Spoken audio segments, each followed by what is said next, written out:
This is Raúl Abril. Welcome on behalf of the European Commission. This is our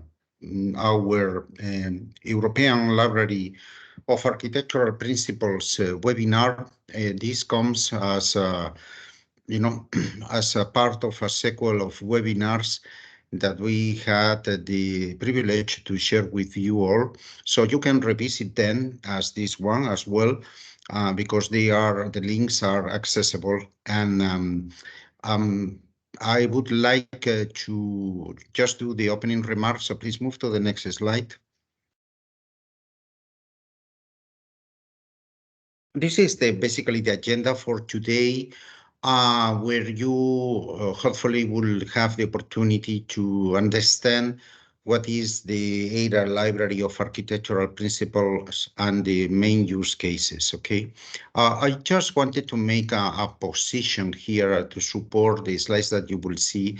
Those architectural principles, they do have an overlap in the domains of enterprise architecture and solution architecture, but our focus in this webinar is essentially solution architecture. So just I wanted to, and this will be addressed in the section 4 about the use cases. And you will see that this is a pretty robust, not just one solution, but we have in fact, several solutions around the ELAP, like, for example, a validator, a software validator. So next slide, please. Next slide. So why we are here? Basically, we wanted to introduce the concept of principles, and because in the European Commission and in our DG, which is DIGIT, we take care of interoperability. You are all aware of the just new interoperable Europe Act, where interoperability is basically the cornerstone. So it is important to understand that we leverage on the existing European interoperability framework, and one of the three components in the European interoperability framework, EIF, are the principles, the famous 12 principles. So those 12 principles are part of ELAP individually. So we consider them individually. And in addition to those 12 European interoperability frameworks, there are other principles that are not covered by the EIF, and that's the business reason and the motivation for ELAP. Next slide, please. Okay, so basically this is to share with you our journey in terms of webinars.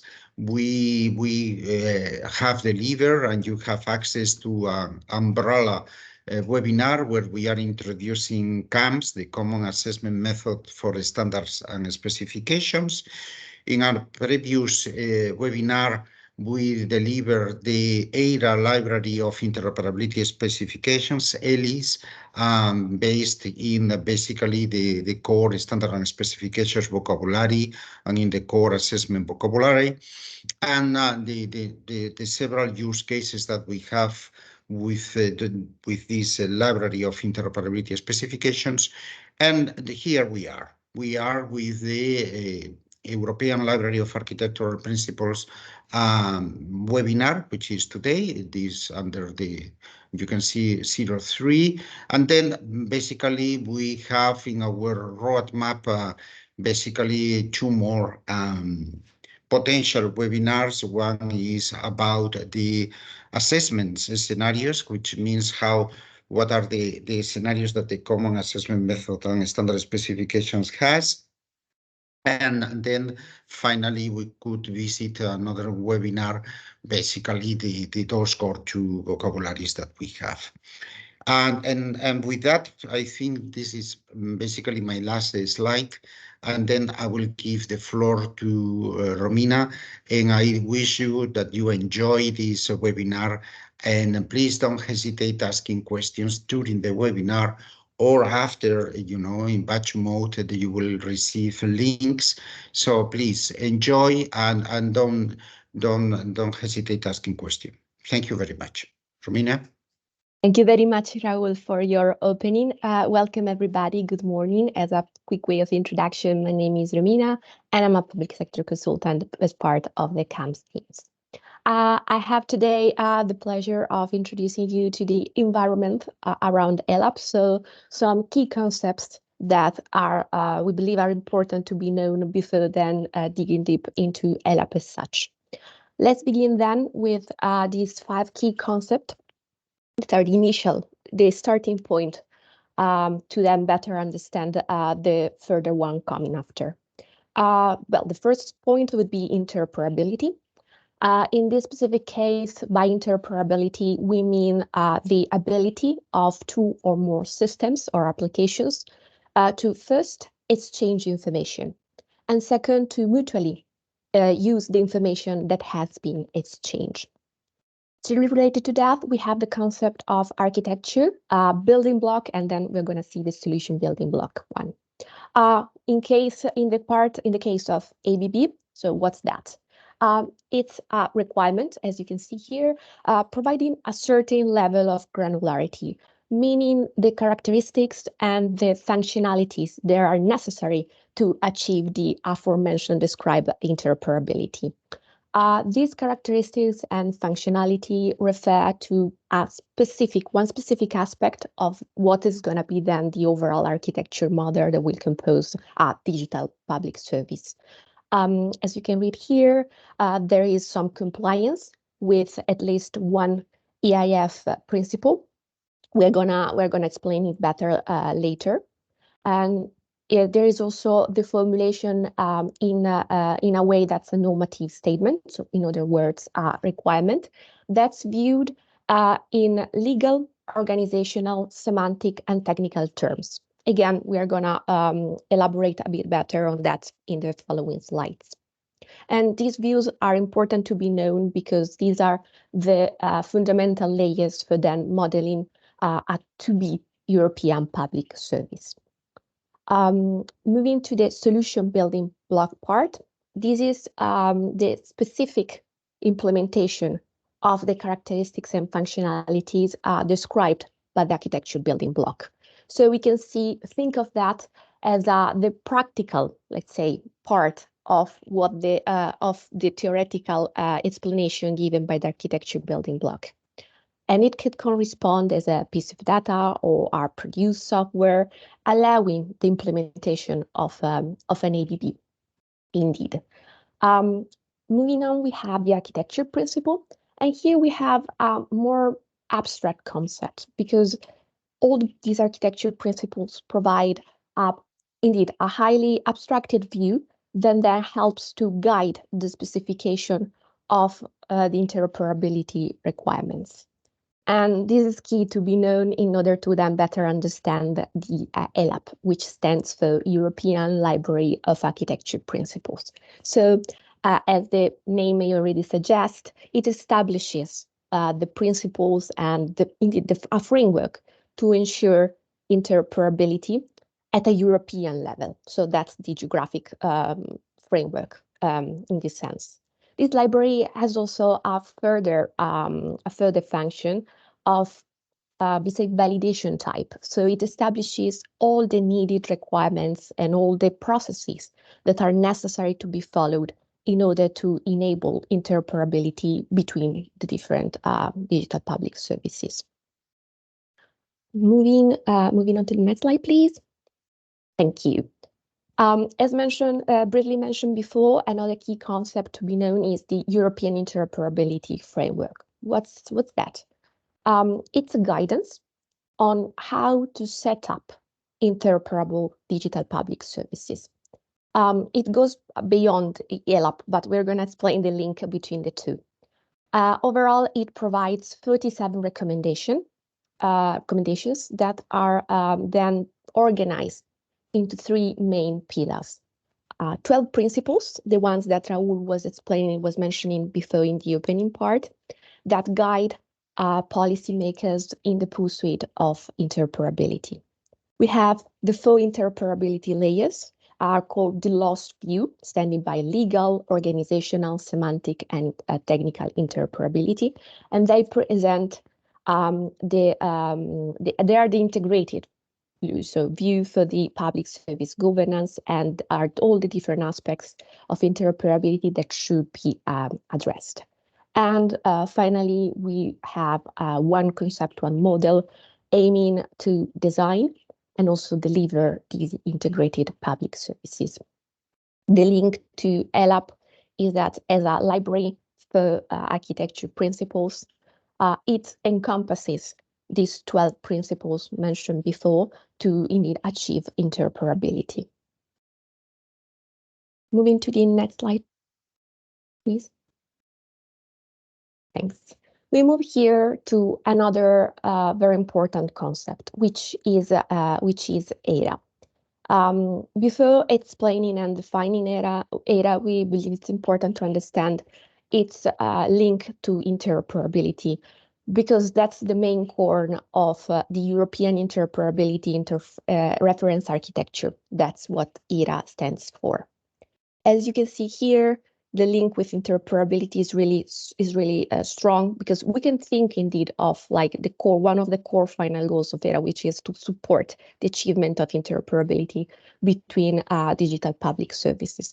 How this happens? As you can see here in this slide, we have like several directions. So if you focus first on the more vertical side, there is a support in terms of initiatives and frameworks, meaning the Interoperable Europe. Here, it's an initiative by the European Commission. Specifically, it's developed by DigiDigit, the unit B2 led by Raul. And here the purpose is of promoting interoperability solution for several users, the public administration, we have businesses or citizens. And here it's important to be known because Interoperable Europe is based on this European interoperability reference architecture. This link of conformance happens also with the European Interoperability Framework, the EIF we have explained before. For several reasons, like the four layers of interoperability, but also all the guidelines that are needed to be followed, of these common principles, models, and recommendations. On the more horizontal line here, you see a really short, high-level understanding of how ERA works to indeed support interoperability.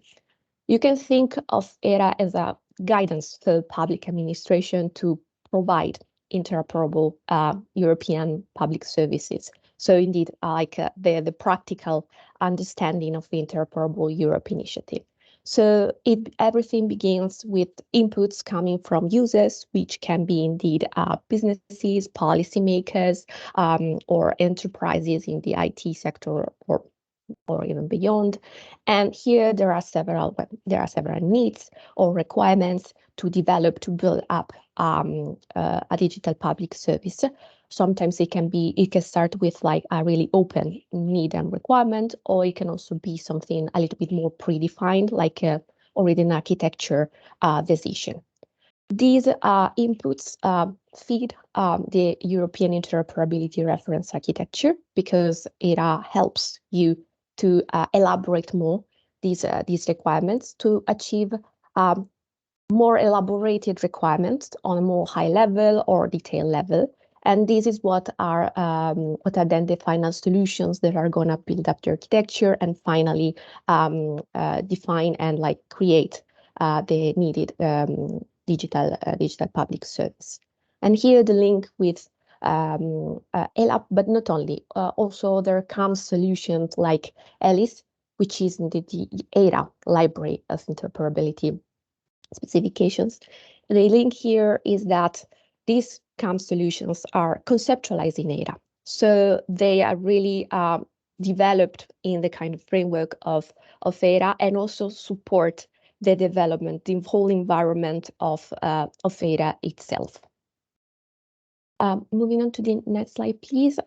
We're gonna focus a bit more on what is this European interoperability reference architecture. well, as the name already suggests, is a reference architecture with a twofold goal here. So the analysis of requirements and also the design of a target solution, taxi solution use cases across borders and across sectors. In other words, again, all of these have serves to define all the required capabilities that then promote interoperability as a set of architecture building blocks. So here, one of the key concepts finally pops up. You may wonder what a reference architecture is.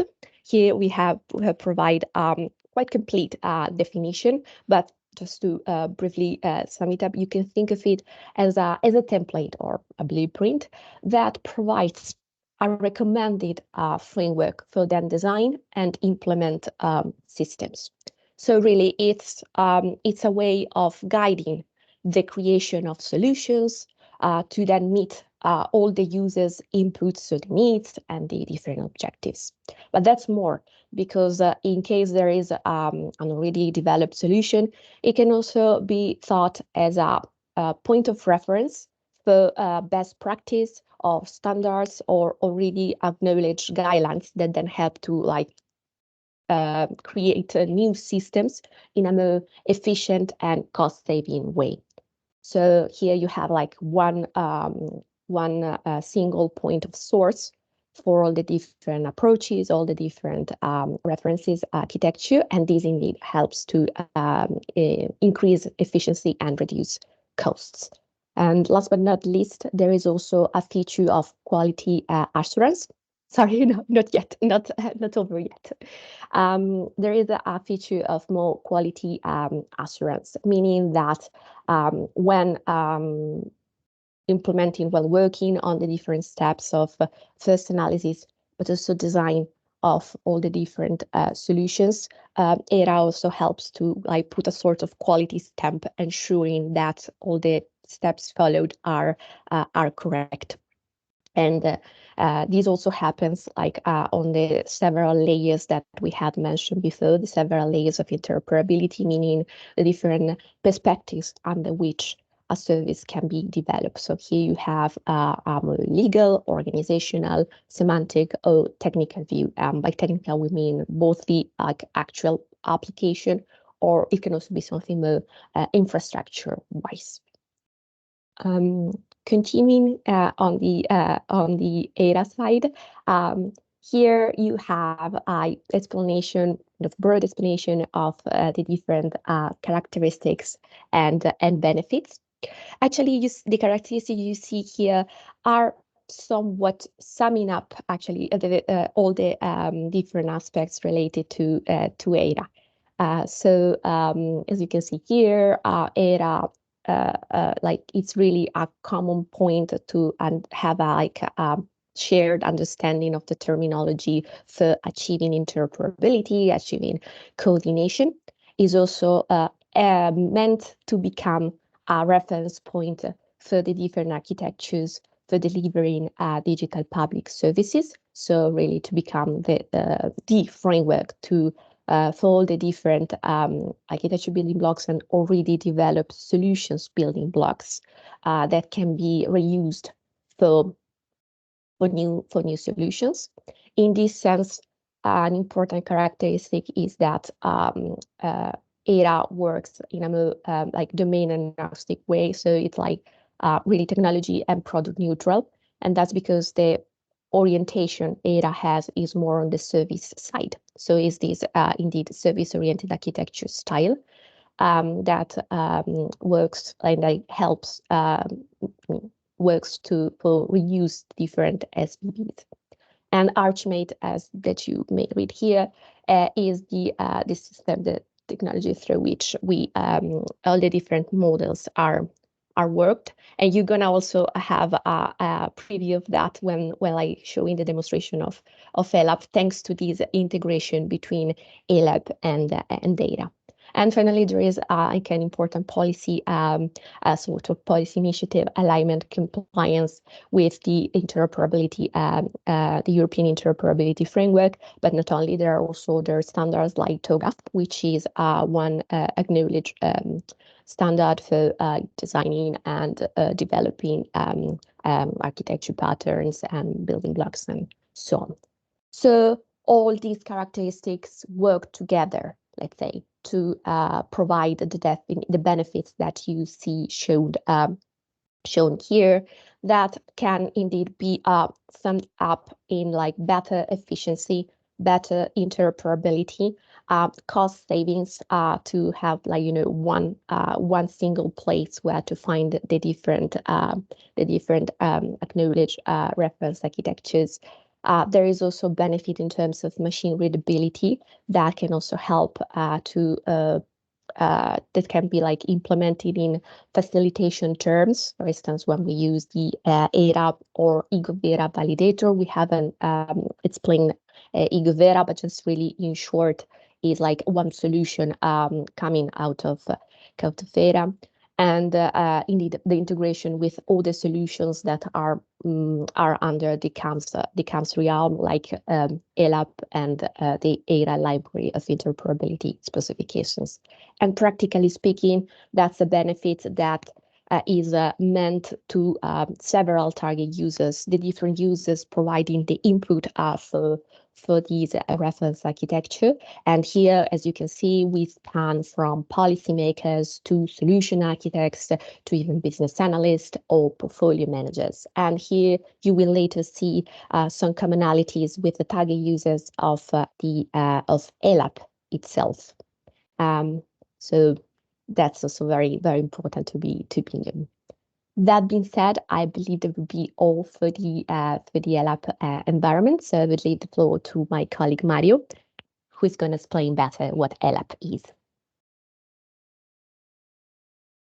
Hi, good morning, everyone. This is Mario, and I'm part of the CAMSS team. And I'm going to introduce this section of the ELAP solution.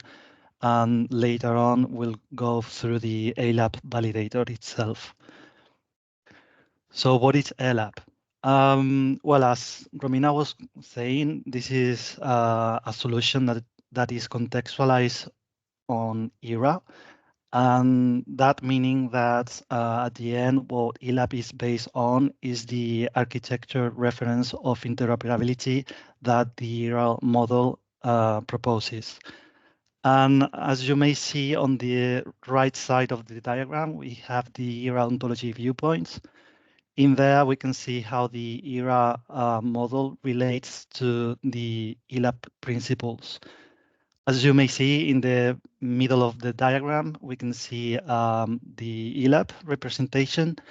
And as you may also observe, it influences both the side of the analysis of a target digital public solution on the left, and also the solution design of a target digital public service on the right. As you may see in both cases, all the ERA architectural representation are reflected either by the ABBs or the SBBs that Romina was introducing before. And also we can see how the overall view is influenced by, on the bottom side of the diagram, by the interoperability governance layers. You may see that beneath we have the legal, the organizational, semantic, and the both technical boxes layers that ERA conceptualizes. And that said, what we mean by ELAP is how we define high-level views in order to drive our solution of interoperability specifications.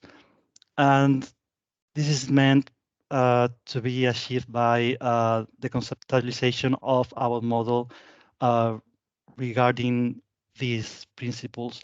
The principles in total are 42, and among them there are the 12 ones that are proposed by the EIF conceptual model, and also others that has been taken from different resources. And basically one of them is the one reading that the digital B2 unit recommends, which is the architecture principles, the cornerstones of enterprise architecture, by Danny Horst. And at the end, what we have is a definition of architecture principles that are based on their applicability, their field of applicability. And for instance, we have, as we were mentioning in several slides, in other slides, we have either the applicability on a solution architect perspective, but also we have the applicability based on any regulatory or legal basis. So going to the next slide, we have the ELAP characteristics and also the benefits. So as you may also think of the ELAP solution, this is a valuable source for implementing or initiating any IT project, but also it offers us the opportunity to model any, or not only model, but also to analyze any solution or infrastructure that is embedded in a digital public service. And of course, other means of the ELAP solution is to serve us as a guide, an EIF guide, that may help us to potentially ensure that our solution complies with the recommended frameworks. And last but not least, also the solution, the ELAP solution, allow us to visualize our solution or infrastructure in a visual representation. And this is thanks to the compatible resources that this solution provides. For instance, we have different machine-readable formats, but also we have the model itself of our solution or digital service template can be got in a XML compatible format so that we can reuse it in different softwares, or also can be imported in any solution that validated in terms of the semantic or the technical basis that we want to remark on our model. And this is important to say because we are supporting on the CARD tool that is going to be introduced later, and also in the interoperability testbed, that is a European solution that we take profit of. And as Romina was mentioning before, of course, we have some target users, and these are the policymakers. We have also the solution architects, technology companies in a broad sense, and public procurers. We want to put a focus on the solution architects because we want this solution in the current state of the solution, the ELAP solution, is that we can reuse different building blocks that already exist at EU level. And what solution architects are going to get from this solution is a way to effectively work on those solutions and on the extension of them. But in any case, I also want to point out a benefit for public procurers. That is another target end user, which is in every business and tendering process, a public procurer may use this solution also to, in order to conceptualize the new requirements that an existing solution or a new one should comply with. So ELAP is definitely a catalog, and as such, it has a metadata schema. We have listed those elements on the left side of the diagram, sorry, of the slide. And these are basically a bunch of them, but we want to highlight 4 of them, which are the Puri.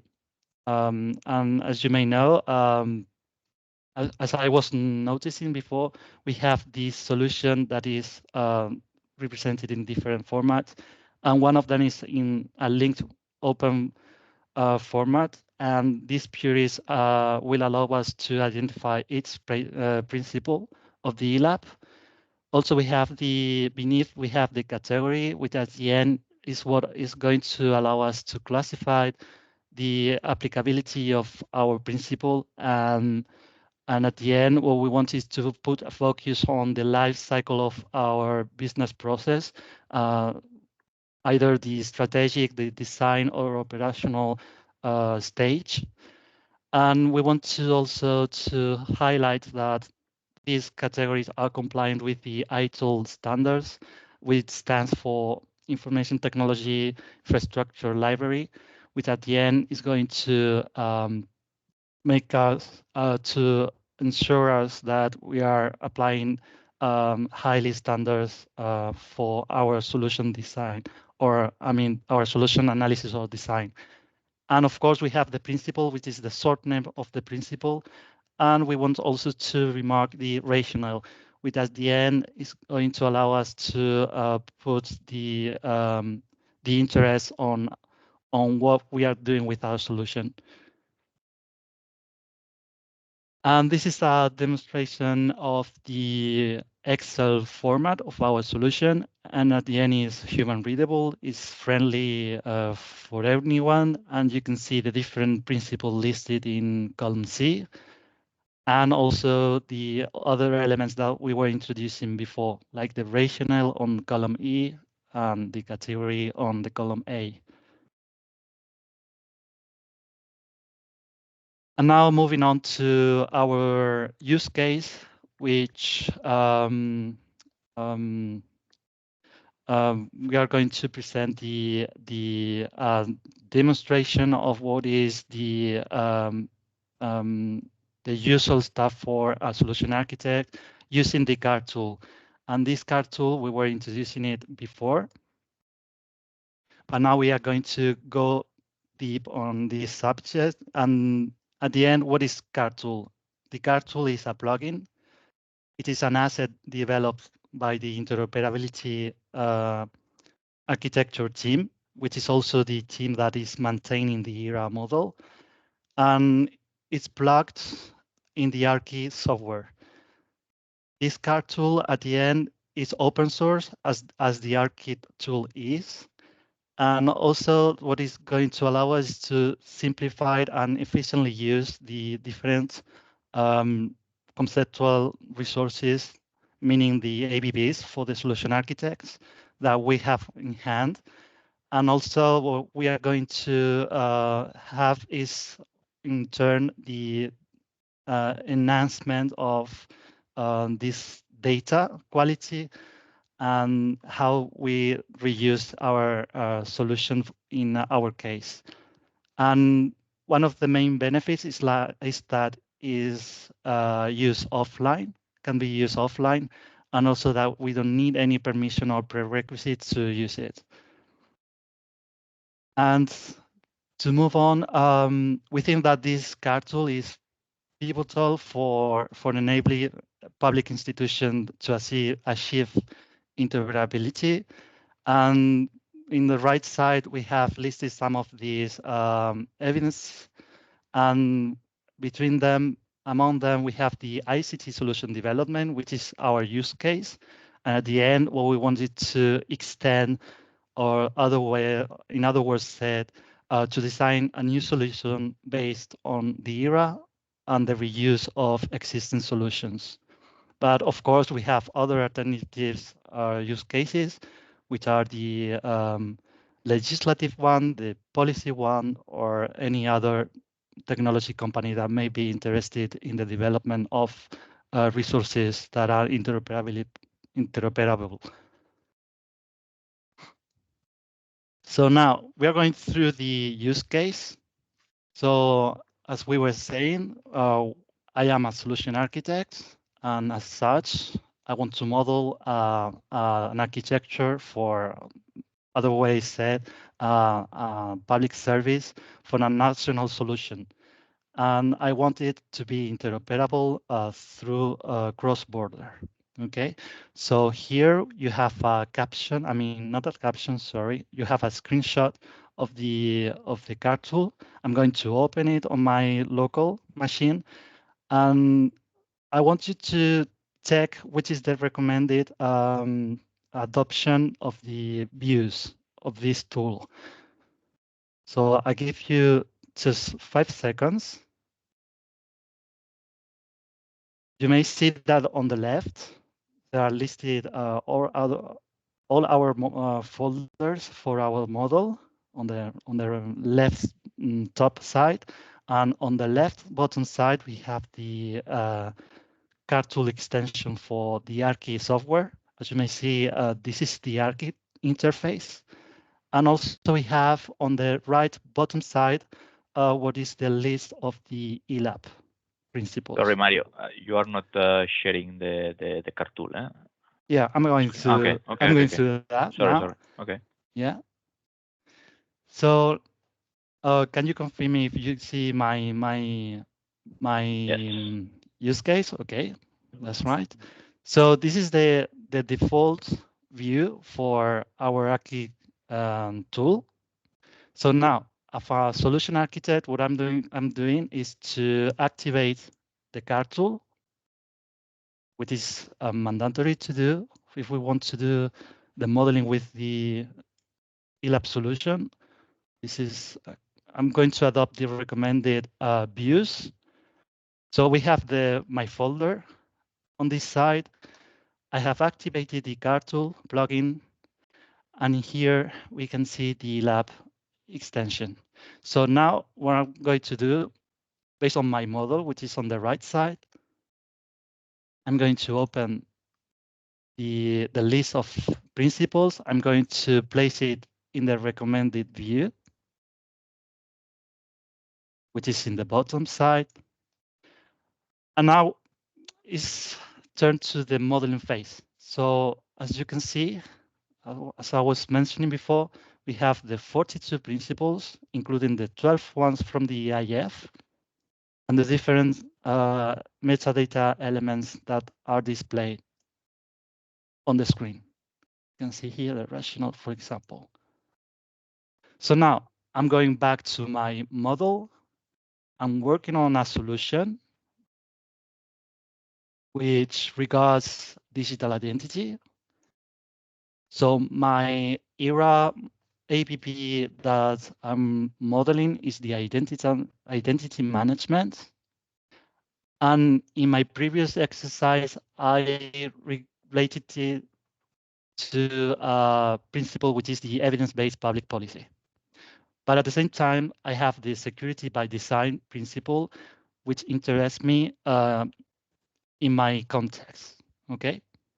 Both of them are more related to the strategic and the design phases, as we were mentioning about the category before.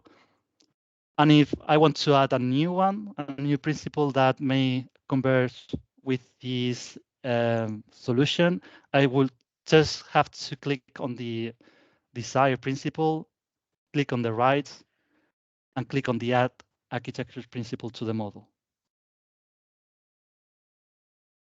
In here, we have display all the metadata again. It is totally editable, but in this case, we're not addressing any keynotes or anything else. So I click on an OK, and here it is my principle. It can be linked to other elements of my model. So once we have done this, I'm going to undo this addition. I'm going to stay with this one I have predefined. And once we have our model, the usual stuff, we just have to save it, which is already saved. And also we can export it on an XML Open Exchange file, which is an option I'm showing you right now. I'm going to name it, for example, my example set, because this is my solution architecture template, and I click on save. Nice. So this is the demonstration for the ELAP via the card tool. What's coming next? So now we're going through the other the asset that we propose, link it to this ELAP solution, which is the ELAP validator. With this ELAP validator, what we want is to address the conformance testing of our models. And as you may see, this is a tool, which is an extension of the interoperability testbed solution. And as the name suggests, at the end, this validator addresses the variety of needs in the analysis, the designing, implementation of solutions, and to ensure that we achieve a quality control, and also to ensure that we use the effectively our resources. This is a key enabler for ensuring interoperability, and this is why we have the principles that are validated by these against these rules, and at the end we have listed 6. We have the first one, which at the end is the validation of the syntax of our XML model. As you may see, the severity of the error is failure because we don't have a correct syntax format. Our model is not going to be working. But also we have other rules, which are the next ones, which is the completeness principles, which at the end we ensure that every principle is referenced in our model. We have also the ARCI notation compliance principle, which at the end we seek to be semantically conformant with the model. We want our principle to be denoted as a principle.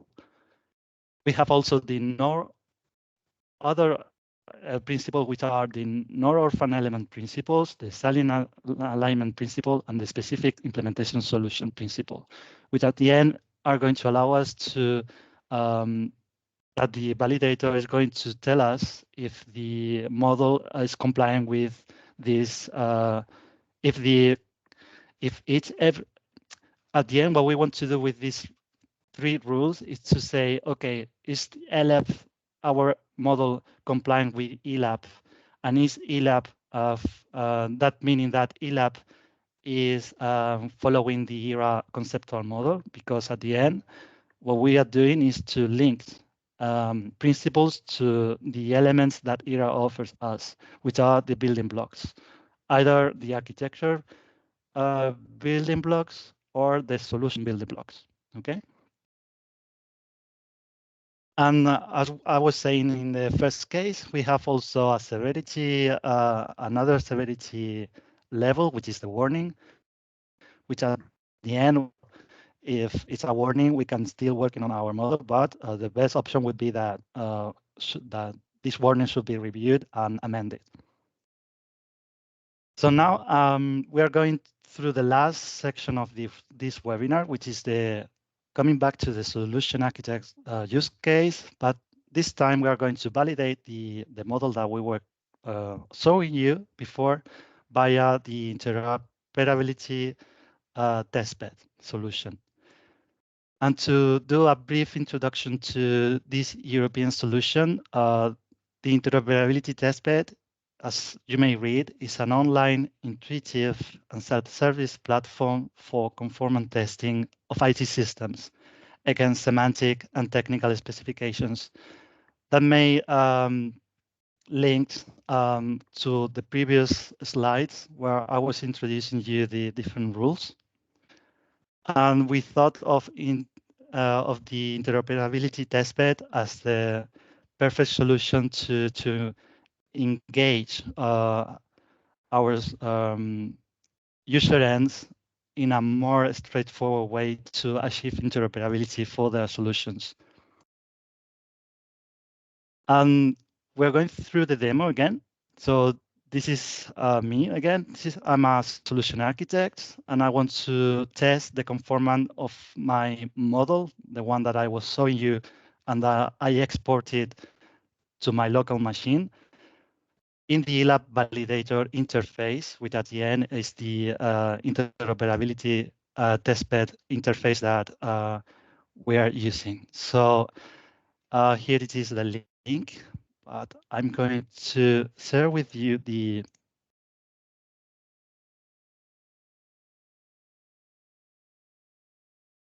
here it is. So let me to describe a little bit of this interface. So we have here the title. We have the type of the model that we want to test. In our case, this is the file. And here we can import our model. We can also select the kind of validation we want to do, which, as I was mentioning, it is the solution architecture template. And also we have the button for the validation. And if you want to change the language of interacting with the interface, there is also a scrolling list with the different official languages from the EU. So I'm going to open my model, which is, as you remember, my example stat 1. I'm going to select the mode of the validation. And by default, it is set for the latest release of the ELAP validator, which is the one that is displayed in here. I click on validate.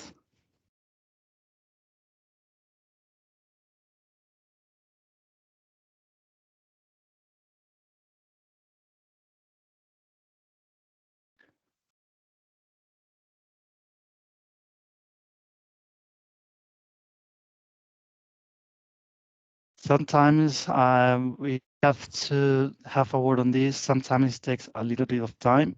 This is because the charge of load of the server, okay? So this is the result. As you may see, here it is displayed the example. We have the validation type, and then the list of the output. So as you may see, there is an error one and a warning. In the case of the error one, we have seen that in our model, we have a principle. I'm going to display again my screen, my model again. So we have the security by design, which is not associated to any element of my model. And also we have a warning, which is the principle that we have linked to our identity management ABB. So in this case, based on the ELAP solution, we know that the evidence-based public policy principle has nothing to do with the ABB that I was matching with, which I repeat, it is the identity management. And we have the list of valid ABBs that can be eligible for this principle, which are these 5 ones. So again, I'm going through my model. I'm sharing now with you. So what do we want to do? What do I want to do as a solution architect? Well, I want to stick to the ELAP solution principles, no? So what I'm going to do is to say, okay, so if my identity management is not related to or does not need any guidance on the evidence-based public policy principle, I'm going to remove this relation. And I'm going to say, okay, I'm going to, with this principle that is not going to be used again. I'm going to play so that the validator does not give any error. I'm going to put it in my group of not used principles so that we have we don't have, again, this 3 error that we pointed out before. And what we want to do is to say, okay, security by design.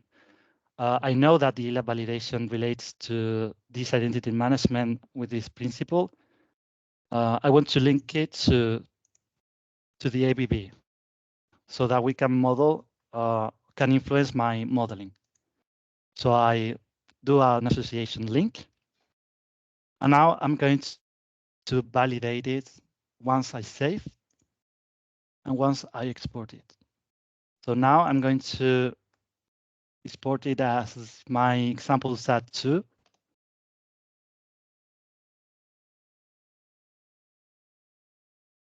And now I'm going back to the validator. I'm going to select my model 2. I'm going to validate it as a SAT again, and I validate it.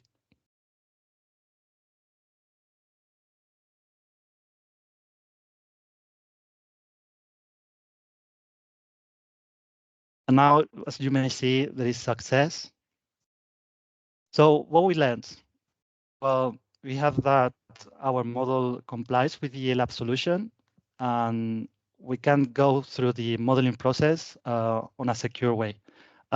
It is noticeable to say that at this moment, we are working on a way to propose from each ABB or solution building block a way to display all the principles that relates to the elements, the ERA elements. But we are working on that. We have no anything to show you at the moment. But again, the way to know how to relate these principles to the EVVs, the ERA elements, is to go through the ELAP solution that we share with you through JoinUp. And with this, this is the final part of this section, and I let my colleague Romina to jump in. And I hope that you have any interest on ELAP solution and validator, and that you are satisfied with the explanation. Thank you very much, Mario. It has been very interesting also like to see theory and the application on the practice side. And indeed, this is Q&A time. So if you have any doubt or question, feel free to drop it on the chat or also directly unmute yourself, share any also comment or like any further question. In the meantime, throughout the whole presentation, our colleague Hector has been sharing some very useful links so that you can check them out at your own pace, and they're very complete explanation of the different concepts we have explained so far.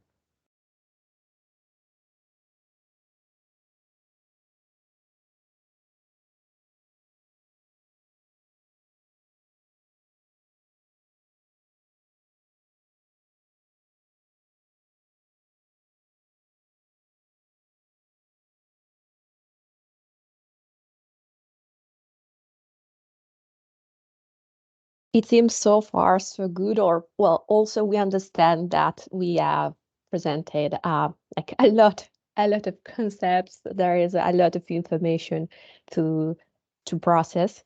So it's understandable. So if you're still trying to digest everything, no worries, no need to have memorized everything because as Raul was also mentioning at the beginning, this session is being recorded and we're going to share the video as well as the whole presentation to you after the session.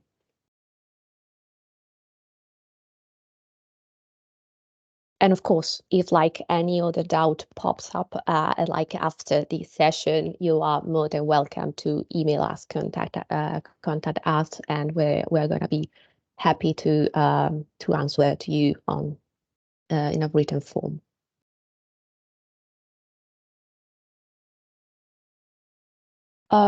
We received a question from chat, Luke. Thank you.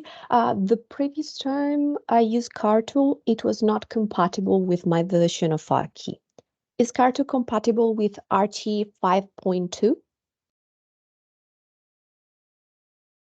Yes.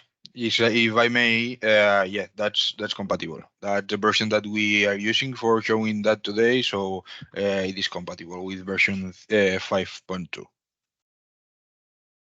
Many thanks for your question, Luke. Thank you. Thank you, Hector.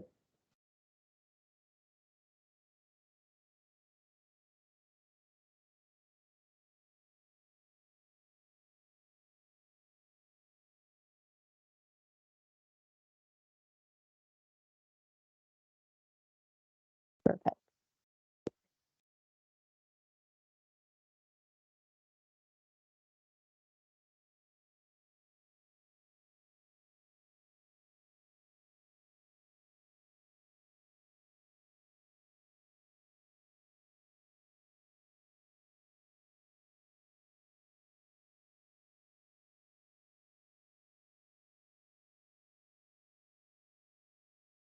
It seems no more. Oh, sorry, Juan Carlos, you were. No, I think that we can move to the next. Yes, indeed.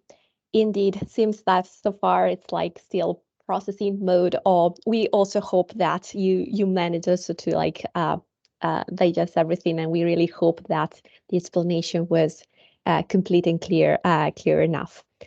So let's continue a bit and see like the final steps before ending this session. So seeing what's next.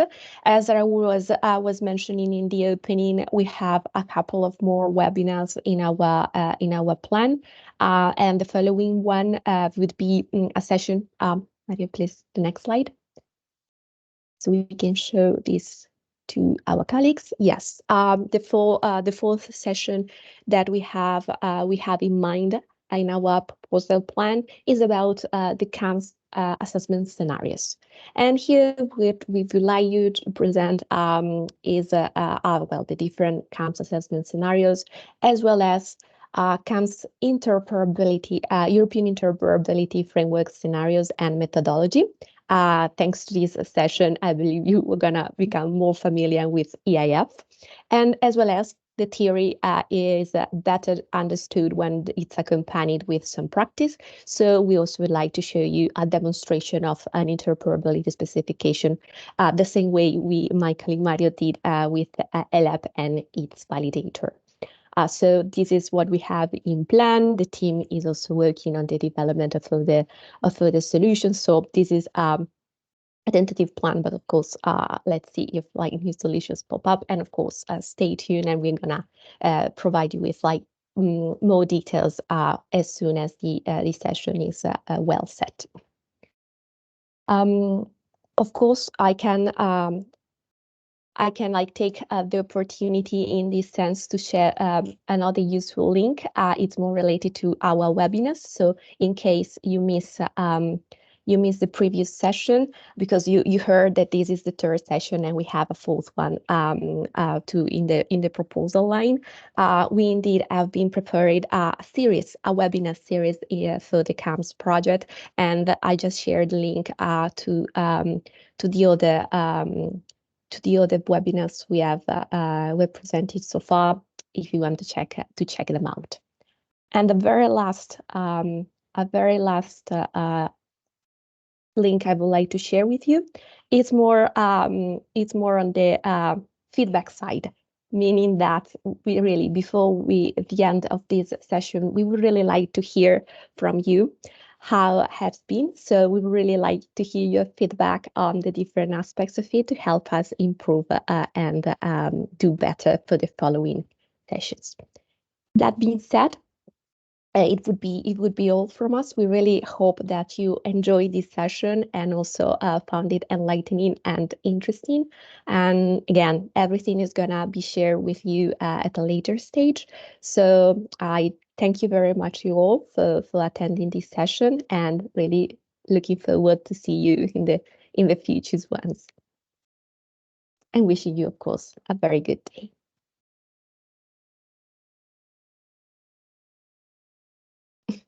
Thank you very much. Okay, so you can stop recording.